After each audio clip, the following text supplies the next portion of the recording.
இந்த பதிவை கேட்டுக்கொண்டிருக்கும் நல்ல உள்ளங்களுக்கு உங்கள் சுவாமிநாதன் ஜோதிடரின் அன்பான வணக்கங்கள். இன்றைக்கு நம்ம யூடியூப் சேனல்ல கோவிலில் செருப்பு திருடு போய்விட்டதா, இது நல்லதா கெட்டதா? நாம் அணியும் காலடிகளை சரியான முறையில் பயன்படுத்தினால் செல்வம் பெருகும், தொழிலில் முன்னேற்றம் ஏற்படும், சனி தோஷத்தில் இருந்து விடுதலை கிடைக்கும் என்று சொல்லப்படுகின்றது. இதை பற்றி தான் இந்த பதிவின் மூலம் நாம் தெரிந்து கொள்ள போகின்ற மக்களே. அதற்கு முன்னாடி நம்ம யூடியூப் சேனலை யாரெல்லாம் சப்ஸ்கிரைப் பண்ணலையோ சப்ஸ்கிரைப் பண்ணுங்க, ஷேர் பண்ணுங்க, லைக் பண்ணுங்க. பதிவுக்குள்ள போயிடலாம். நாம் செருப்பை கழட்டி விடும்போது ஜோடியாகவே விட வேண்டும்.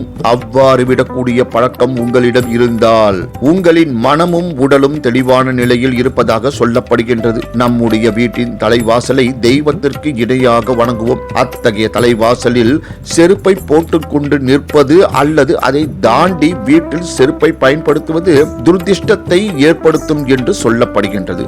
மேலும் வீட்டில் செருப்பை அணிந்து கொண்டு கல், உப்பு, பருப்பு, அரிசி ஆகியவற்றை தொடக்கூடாது. ஏனெனில் இவை அனைத்தும் லட்சுமியின் அம்சமாக கருதப்படுகின்றது. சமையல் அறையில் செருப்பை போட்டுக்கொண்டு செல்லக்கூடாது.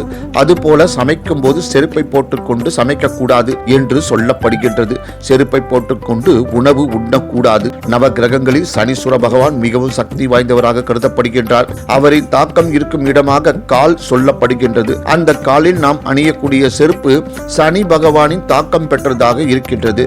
நீங்கள் அணியும் செருப்பு பீர்ந்து மோசமான நிலையில் இருக்கும் போது அதை மாற்றாமல் தள்ளி போட்டுக் கொண்டே சென்றால் பணம் சம்பந்தமான பிரச்சனைகள், நஷ்டம் ஏற்படும்.